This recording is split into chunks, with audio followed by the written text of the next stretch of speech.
Hello friends, എല്ലാവർക്കും ഒരിക്കൽ കൂടി അമ്മൂസ് കളക്ഷനിലോട്ട് സ്വാഗതം. ഇപ്പം എല്ലാവരും ക്രിസ്മസ് വൈബിലോട്ട് വന്നുകൊണ്ടിരിക്കുകയാണ്. എല്ലാവരും എവിടെ നോക്കിയാലും നമുക്ക് കാണാം, കടകളിലൊക്കെ ആണെങ്കിൽ റെഡ്, ഗ്രീൻ ആൻഡ് വൈറ്റ് കോമ്പിനേഷനിലുള്ള ഡ്രസ്സുകളായിരിക്കും, സാരികളായിരിക്കും കാണുന്നത്. അതുപോലെ തന്നെ നമ്മൾ ചുരിദാറുകളാണെങ്കിലും സാരി ആണെങ്കിലും എല്ലാം ഈ ഒരു കളർ കോമ്പിനേഷൻ ആയിരിക്കും കൂടുതൽ കാണുന്നത്. അപ്പോൾ പലർക്കും പല ഇതിലായിരിക്കും ഇൻട്രസ്റ്റ് ഉള്ളത്. ചിലവർക്ക് കുക്കിംഗ് ആയിരിക്കാം, ചിലവർക്ക് വീട് ഡെക്കറേറ്റ് ചെയ്ത് വെക്കാനായിരിക്കാം, ചിലവർക്ക് ഇതുപോലെ എംബ്രോയിഡറി ചെയ്യാനായിരിക്കാം. അപ്പോൾ ഇന്നത്തെ വീഡിയോയിൽ ഞാൻ കാണിക്കാൻ പോകുന്നത് ഒരു ബിഗ്നർ ആയിട്ടുള്ള ആൾക്ക് തയ്ക്കണം എന്ന ആഗ്രഹമുണ്ട്, പക്ഷെ തയ്ക്കാൻ അറിയില്ല എന്നുള്ള ആ ഒരു സ്റ്റാർട്ടിങ് ലെവലിലുള്ള ആൾക്കാർക്ക് എങ്ങനെയാണ് സ്വന്തമായിട്ട് ഈ ക്രിസ്മസിൽ അവരവരുടെ ഡ്രസ്സ് ഡിസൈൻ ചെയ്തെടുക്കാൻ പറ്റുക എന്നുള്ളതാണ്. ഒരു സിമ്പിൾ ആയിട്ടുള്ള ഒരു ഡിസൈനാണ്, ഒരു ബോർഡർ ഡിസൈനാണ്. അത് നമുക്ക് ഷോളിലാവാം, അതല്ല ചുരിദാറിൻ്റെ ടോപ്പിൻ്റെ സ്ട്രെയിറ്റ് നടുക്കേ കൂടെ ആണെങ്കിൽ തയ്ക്കാം, അതല്ല ബെഡ്ഷീറ്റിൽ വേണമെങ്കിൽ തയ്ക്കാം ബോർഡറായിട്ട്, അതുമല്ല സാരിയിൽ വേണമെങ്കിലും തയ്ക്കാം. അപ്പോൾ എവിടെ വേണമെങ്കിലും തയ്ക്കാൻ പറ്റിയ ഒരു ബോർഡർ ഡിസൈനുമായിട്ടാണ് ഞാൻ വന്നിരിക്കുന്നത്. ഇപ്പോൾ ബോർഡർ ഡിസൈൻ എന്ന് പറഞ്ഞാൽ ഫുൾ ബോർഡറിൽ തയ്ക്കണമെന്നൊന്നുമില്ല, സ്പ്ലിറ്റ് ചെയ്ത് വേണമെങ്കിലും നമുക്ക് തയ്ക്കാം. അങ്ങനെ സ്പ്ലിറ്റ് ചെയ്തൊരു സാരിയാണ് നമ്മൾ ഇന്ന് കാണാൻ പോണേ. അത് പിന്നെ എങ്ങനെയാണ് തയ്ക്കേണ്ടത് എന്നുകൂടി ഞാൻ കാണിച്ചു തരാം. അപ്പോൾ നിങ്ങൾക്ക് ഈ വീഡിയോ ഇഷ്ടപ്പെടുവാണെങ്കിൽ ലൈക്ക് ചെയ്യാനും ഷെയർ ചെയ്യാനും, അതുപോലെ തന്നെ ചാനൽസ് ആരെങ്കിലും സബ്സ്ക്രൈബ് ചെയ്യാത്തവരുണ്ടെങ്കിൽ സബ്സ്ക്രൈബ് ചെയ്യാനും മറക്കണ്ട. അപ്പോൾ ഇന്നത്തെ വീഡിയോയിൽ നമ്മൾ കാണുന്നത് ഒരു വൈറ്റ് ചെക്കോട്ട സാരി തന്നെയാണ്. അതിൻ്റെ അകത്ത് റെഡ് ആൻഡ് ഗ്രീൻ കോമ്പിനേഷനാണ് നമ്മൾ കൊടുത്തിരിക്കുന്നത്. അപ്പോൾ ഇതാണ് സാരി. ഇതിനകത്ത് വളരെ സിമ്പിളായിട്ടുള്ള ഒരു ഡിസൈനിങ് ആണ് നമ്മൾ കൊടുത്തിരിക്കുന്നത്.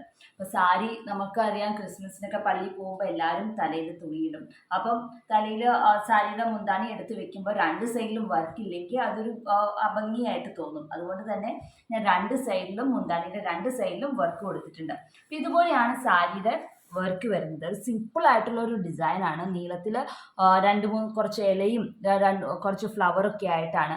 ഇതിൻ്റെ അകത്ത് റെഡ്, യെല്ലോ ആൻഡ് ഗ്രീൻ കോമ്പിനേഷനാണ്. നല്ല ബ്രൈറ്റ് ആയിട്ടിരിക്കും. ഇതിൻ്റെ അകത്ത് വൈറ്റ് കളർ ബ്ലൗസ് പീസ് വേണമെങ്കിൽ എടുക്കാം, അല്ലെങ്കിൽ കോൺട്രാസ്റ്റ് ആയിട്ട് ഇടുന്നെങ്കിൽ ഇത് റെഡ് ആയാലും ഇടാം. പക്ഷേ എൻ്റെ ഒരു അഭിപ്രായത്തിൽ വൈറ്റ് തന്നെ ഇടുന്നതായിരിക്കും കുറച്ചുകൂടെ ഭംഗി. അപ്പോൾ മുന്താണിയുടെ ഒരു സൈഡിൽ ഇതുപോലത്തെ ഒരു 3 ഫ്ലവർ ഫ്ലോറൽ പാറ്റേൺ ഉണ്ട്.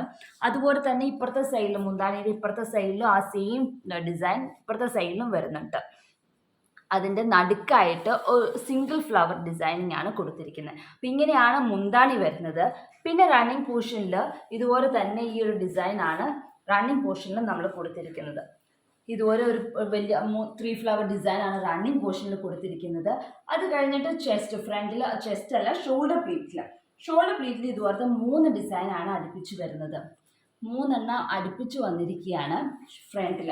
അപ്പോൾ നമ്മൾ ഞെറിഞ്ഞു കൊടുക്കുമ്പോൾ നോക്കിയിട്ടുണ്ടെങ്കിൽ ഫ്രണ്ടിൽ 3 ഡിസൈൻ കാണും. അപ്പോൾ ഫ്രണ്ടിൽ ഫുള്ളും ഈ റെഡും ആയതുകൊണ്ട് തന്നെ ഒത്തിരി വലിയ ഡിസൈൻ അല്ലെങ്കിലും കുഴപ്പമില്ല, നല്ലോണം പ്രൊജക്റ്റ് ചെയ്ത് നിൽക്കും. റെഡ് ആൻഡ് ഗ്രീൻ നല്ലോണം വൈറ്റിലായതുകൊണ്ട് തന്നെ എന്ത് കളർ ഇട്ട് തയ്ച്ചാലും നല്ല പ്രൊജക്ഷനാണല്ലോ. അപ്പോൾ അതുകൊണ്ട് തന്നെ ഇതിൻ്റെ അത് 3 ഡിസൈനോ ഉള്ളെങ്കിലും കുഴപ്പമില്ല, നല്ലോണം പ്രൊജക്റ്റ് ചെയ്ത് നിൽക്കും. അത്യാവശ്യം നല്ല ഫ്രണ്ടിൽ കാണാനുണ്ട്. അതുപോലെ തന്നെ ഇവിടെ ഈ ഒരു സിംഗിൾ ഫ്ലവർ നമ്മൾ മുന്താണിയുടെ നടുക്ക് കണ്ടില്ലേ, സിംഗിൾ ഫ്ലവർ, അതുപോലെ റൈറ്റ് ലെഗ് ബോട്ടം പോർഷനും ലെഫ്റ്റ് ലെഗ് ബോട്ടം പോർഷനിലും പിന്നെ ബാക്കിലും നമ്മൾ ഉടുക്കുമ്പോൾ ബാക്കിലുമായിട്ട് ഇങ്ങനെ സിംഗിൾ ഫ്ലവർ ഡിസൈനിങ് കൊടുത്തിട്ടുണ്ട്. ഇതുപോലെ ഇത് റൈറ്റ് ലെഗ് ആണ്, ഇത് സെൻറ്ററിൽ വന്നാൽ ഇതുപോലെ തന്നെ ലെഫ്റ്റ് ലെഗിലും ഉണ്ട്. അപ്പം ഇങ്ങനെയാണ് ബോട്ടം പോർഷനിൽ വർക്ക് വരുന്നത്.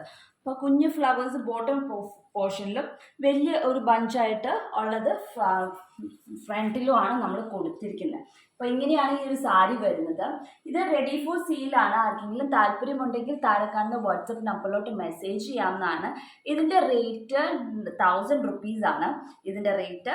അപ്പോൾ ആർക്കെങ്കിലും താല്പര്യമുണ്ടെങ്കിൽ ഉടനെ തന്നെ താഴെ കാണുന്ന വാട്സപ്പ് നമ്പറിലോട്ട് മെസ്സേജ് ചെയ്യാം. അതുപോലെ തന്നെയല്ല, ഇതിപ്പോൾ റെഡ് ആൻഡ് ഗ്രീൻ കോമ്പിനേഷനാണ്, ഒരു ക്രിസ്മസ് തീമായിട്ടാണ് നമ്മൾ ഈ സാരി ചെയ്തിരിക്കുന്നത്. അതിൽ വേറെ ഏതെങ്കിലും കളർ വേരിയേഷൻസ് വേണമെങ്കിൽ അതായാലും പറഞ്ഞാൽ മതി. അഡീഷണൽ ഫ്ലവേഴ്സ് ചെയ്യണമെങ്കിൽ അതാണെങ്കിലും നമ്മൾ ചെയ്യുന്നതായിരിക്കും. ഇതിൻ്റെ റേറ്റ് 1000 റുപ്പീസാണ്. അപ്പോൾ താല്പര്യമുള്ളവർ താഴെ കാണുന്ന വാട്സപ്പ് നമ്പറിലോട്ട് മെസ്സേജ് ചെയ്യാം. അപ്പോൾ ഇനി ഇതെങ്ങനെയാണ് ഒരു ബിഗിനർ അല്ലെങ്കിൽ തയ്യൽ അറിയാവുന്ന ആൾക്കാർക്കാണെങ്കിൽ ഇതെങ്ങനെയാണ് തയ്ക്കേണ്ടത്, എങ്ങനെയാണ് ചെയ്യേണ്ടത് എന്നുള്ളത് നമുക്കൊന്ന് കണ്ടു നോക്കാം. അപ്പം ഇതാണ് നമ്മുടെ ഡിസൈൻ, ഫുൾ ഡിസൈൻ ഇതാണ്. കാലിൻ്റെ അവിടെയൊക്കെ നമ്മളിത് ഈ ഒരു പോർഷനാണ് തയ്ക്കുന്നത്, ഫുള്ളും തയ്ക്കുന്നില്ല. അപ്പോൾ ഈ ഒരു ഡിസൈൻ നമുക്ക് ഞാൻ തയ്ക്കുന്ന സ്റ്റിച്ച് തന്നെ വേണമെന്നില്ല, ഫുള്ളും സാറ്റിൻ സ്റ്റിച്ച് ആണെങ്കിലും യൂസ് ചെയ്താലും നല്ല ഭംഗിയായിരിക്കും. പക്ഷെ എളുപ്പത്തിൽ തീരണമെങ്കിൽ ഞാൻ യൂസ് ചെയ്ത മെത്തേഡിൽ തയ്ച്ചാൽ മതി, പെട്ടെന്ന് തന്നെ തീരും. അപ്പോൾ ഞാൻ പറഞ്ഞല്ലോ, ആദ്യം തന്നെ പറഞ്ഞു ഇത് ബിഗിനേഴ്സിന് പറ്റിയൊരു സ്റ്റിച്ചിങ് ആണെന്ന്. അപ്പം പെട്ടെന്ന് തന്നെ തയ്ച്ച് തീരും. അപ്പം ഞാൻ യൂസ് ചെയ്തിരിക്കുന്ന thread codes anchor colour code 47 ആണ്. ഒന്ന് പൂവ് പെറ്റൽ തയ്ക്കാനായിട്ട്. പിന്നെ ലീഫാണെങ്കിൽ 239 ആണ് ആങ്കർ കളർ കോഡ്. പിന്നെ യെല്ലോ 288 ആണ് കളർ കോഡ്. അപ്പോൾ ഇത് യെല്ലോയും റെഡും എല്ലാം 6 strands ആണ് യൂസ് ചെയ്തിരിക്കുന്നത്. ഗ്രീന് 3 strandsമാണ് നമ്മൾ യൂസ് ചെയ്തിരിക്കുന്നത്. അപ്പോൾ ഈ ഇമേജ് നിങ്ങൾക്ക് സ്ക്രീൻഷോട്ട് ചെയ്യണമെങ്കിൽ ഇപ്പോൾ തന്നെ എടുക്കാം. അതല്ല എന്നുണ്ടെങ്കിൽ വീഡിയോയുടെ അവസാനം ഞാൻ ഇട്ടിട്ടുണ്ടാകും. അപ്പോൾ നമ്മൾ അതിൻ്റെ ഒരു കുഞ്ഞു പോർഷൻ, ലെഗ് പോർഷൻ്റെ അവിടെ വരച്ച് വെച്ചിരിക്കുന്നതാണ് ഇത്.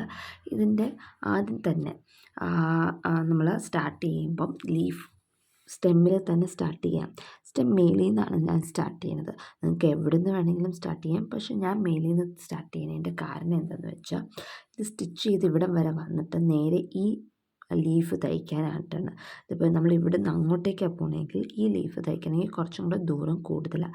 ഇതാണ് തണ്ടിൽ നിന്ന് കുറച്ച് അടുത്തിരിക്കുന്ന ലീഫ്. അപ്പോൾ നമ്മൾ മേലിൽ നിന്ന് തന്നെ സ്റ്റാർട്ട് ചെയ്യാം. അപ്പോൾ 3 strands എടുത്തിട്ടാണ് നമ്മൾ തയ്ക്കുന്നത്. മേലിൽ നിന്ന് നമ്മൾ സ്റ്റെം സ്റ്റിച്ചാണ് തയ്ക്കുന്നത്. അധികം ഡിസ്റ്റൻസ് വിടാതെ തന്നെ നമുക്ക് സ്റ്റെം സ്റ്റിച്ച് ചെയ്തെടുക്കാം.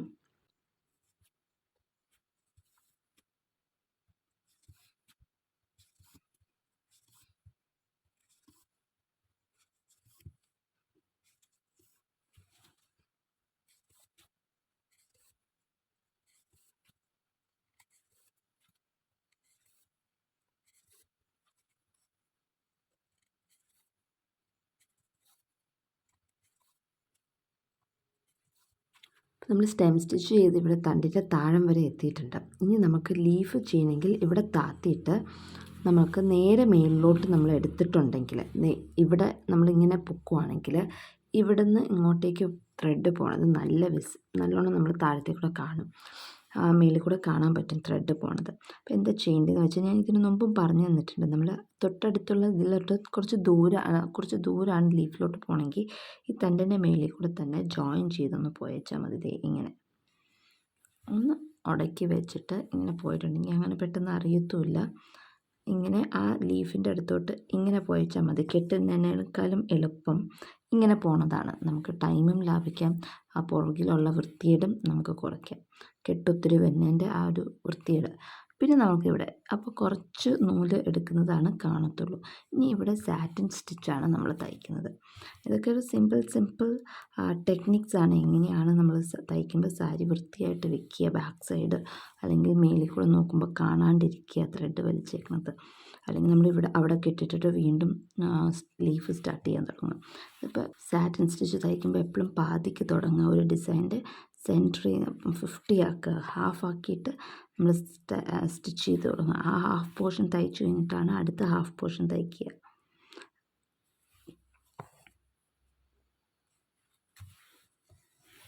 അപ്പോൾ നമ്മൾ 2 ലീവ്സ് എല്ലാം തയ്ച്ചു കഴിഞ്ഞിട്ടുണ്ട്. ഇനി പെറ്റലാണ്. പെറ്റലിൻ്റെ ഈ ഒരു സൈഡിന് ഇച്ചിരി ഇങ്ങനെ നീണ്ടിരിക്കണം, പെറ്റലിൻ്റെ ഈ എൻഡ്. അപ്പോൾ നമ്മൾ അവിടെ തയ്ക്കുമ്പം കുറച്ച് അവിടുത്തെ തയ്ക്കുന്നതിന് തണ്ടിന് നീളം കൂടുതൽ വേണം. അപ്പോൾ നമ്മൾ ഇങ്ങനെ എടുത്തിട്ട്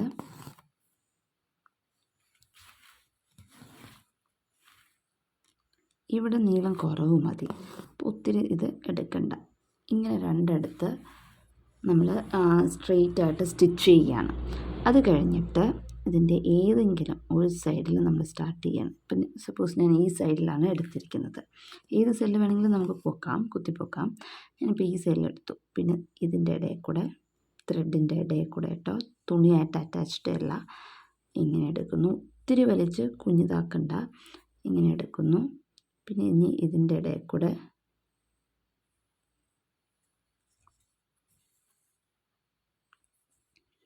ഇത് എത്ര വട്ടം നമുക്ക് വേണമെങ്കിലും ചെയ്യാം. ഞാൻ 3 times ആണ് കേട്ടോ ചെയ്യുന്നത്.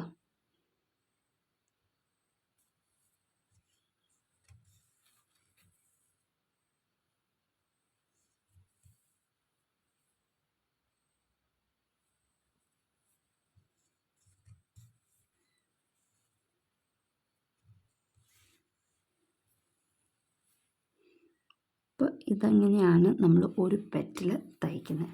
കണ്ടില്ലേ എത്ര പെട്ടെന്ന് ഒരു പെറ്റിൽ ഫില്ലായെന്ന്. അതുപോലെ നമുക്ക് ബാക്കിത്തെ പെറ്റിലും ഫില്ല് ചെയ്തെടുക്കാം.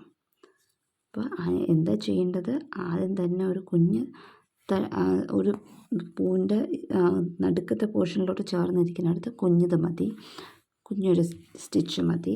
പക്ഷെ പുറത്തോട്ട് വരുമ്പോൾ ഇങ്ങനെ കൂർത്തിരിക്കണവരെ വേണം പെറ്റിൽ. അതുകൊണ്ട് അവിടെ കുറച്ച് വലുതും വേണം, കുറച്ച് നീളത്തിലും വേണം.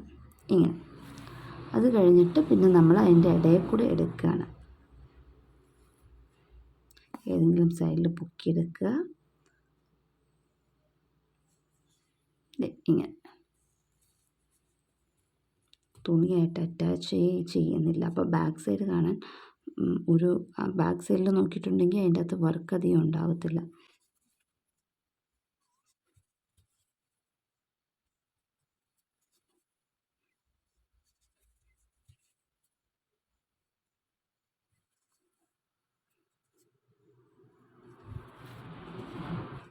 ഇവിടെ തീർന്നെങ്കിലും പക്ഷെ ഇവിടെ എടുക്കരുത്, നെക്സ്റ്റ് താഴെ തന്നെ എടുക്കണം, അല്ലെങ്കിൽ ത്രെഡ് വലിച്ചിട്ട് കാണാൻ പറ്റും. അപ്പോൾ വീണ്ടും താഴത്ത് തന്നെയാണ് സ്റ്റിച്ച് ചെയ്യേണ്ടത്. എപ്പോഴും താഴെ നിന്നാണ് സ്റ്റാർട്ട് ചെയ്യേണ്ടത്. അപ്പോൾ അതുപോലെ ബാക്കിത്തെ 2 പെറ്റലും കൂടെ നമുക്ക് ഫില്ല് ചെയ്തെടുക്കാം. അപ്പോൾ നമ്മൾ പെറ്റൽ തയ്ച്ചു കഴിഞ്ഞു. ഇനി നമുക്ക് നടുക്കുള്ള ഫ്രഞ്ച് നോട്ടാണ്. അതിന് നമ്മൾ 6 strands ആണ് എടുത്തിരിക്കുന്നത്. അത് എടുക്കുമ്പോൾ സ്റ്റാർട്ട് ചെയ്യണത് സൂക്ഷിക്കണം. ഇപ്പോൾ ഓൾറെഡി ഇവിടെ താത്തിയിട്ട് ഹോൾസ് വന്നിട്ടുണ്ട്. ഇതേ അകന്നിരിക്കുന്നുണ്ടോ, ചെക്കോട്ടയായതുകൊണ്ട് അല്ലെങ്കിൽ സിൽക്കി കോട്ടയിൽ ഇങ്ങനെ ഹോൾസ് വരും തയ്ക്കാൻ നേരത്തെ. അപ്പോൾ ഈ ഹോൾസിലല്ലാത്ത രീതിയിൽ നമ്മൾ സ്റ്റാർട്ട് ചെയ്യുക, അല്ലെങ്കിൽ നമ്മുടെ കെട്ട് മേലിലോട്ട് കയറി വരും. അപ്പം പ്ലെയിൻ ആയിട്ടുള്ള സ്ഥലത്താണ് ഞാൻ സ്റ്റാർട്ട് ചെയ്യുന്നത്.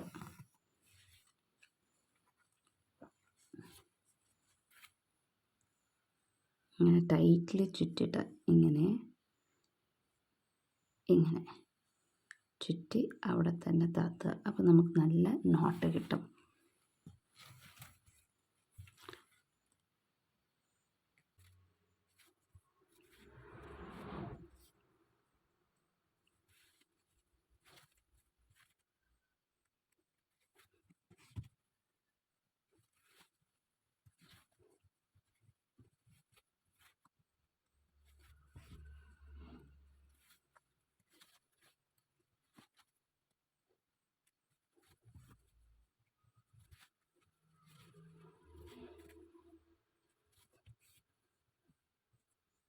അപ്പോൾ അങ്ങനെ നമ്മുടെ ഫ്ലവർ പാറ്റേൺ നമ്മൾ തയ്ച്ചിട്ടുണ്ട്. എളുപ്പത്തിൽ തന്നെ എല്ലാവർക്കും ചെയ്തെടുക്കാവുന്ന, ഒരു ദിവസം പോലും വേണ്ട നമുക്ക് ഈ സാരിയൊന്ന് ഇതുപോലെ ഡിസൈൻ ചെയ്തെടുക്കാൻ. നമ്പർ ഓഫ് ഡിസൈൻസ് കൂടുമ്പോൾ സമയവും കൂടും, എന്നാലും പെട്ടെന്ന് തന്നെ നമുക്ക് ചെയ്ത് തീർക്കാവുന്ന ഒരു ഡിസൈനിങ് ആണ്. എല്ലാവരും ഒന്ന് ട്രൈ ചെയ്ത് നോക്കുക, എന്നിട്ട് ഫീഡ്ബാക്ക്സ് എഴുതി അറിയിക്കുക. അപ്പോൾ അടുത്ത ദിവസം മറ്റൊരു വീഡിയോ ആയിട്ട് കാണാം. അൻറ്റിൽ ദെൻ ബൈ.